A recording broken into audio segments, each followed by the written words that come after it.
Let's talk about gas turbines. A gas turbine consists of three key components: the compressor, the combustor, and the turbine stages.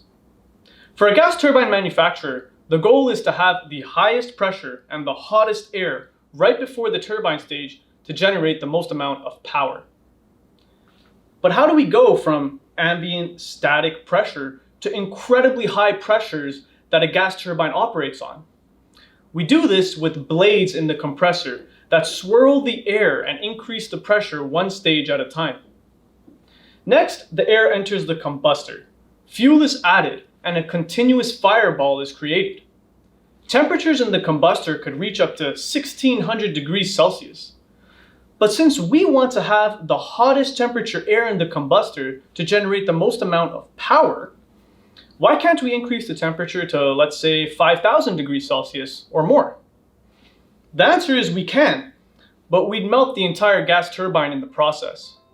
In fact, it's the temperature of the turbine blades that dictates how hot the firing temperature in the combustor can be, therefore limiting the maximum power output. This is why turbine blades are made with such exotic materials and even have cooling holes to reduce the local temperature along the turbine blade's surface. Now, where does the air filtration system come into play? It comes right before the compressor.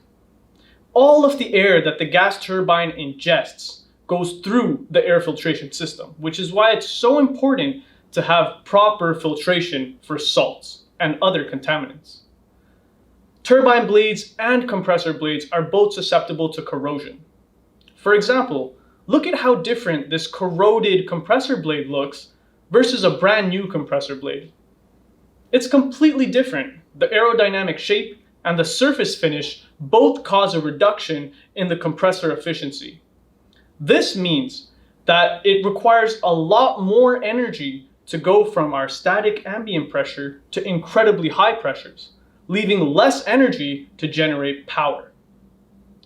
Now let's say the compressor efficiency decreases, but we still want the same amount of power output. We can do this simply by increasing the firing temperature. But from what we learned just now, increasing the firing temperature is going to decrease the effective operating lifetime of very expensive turbine blades.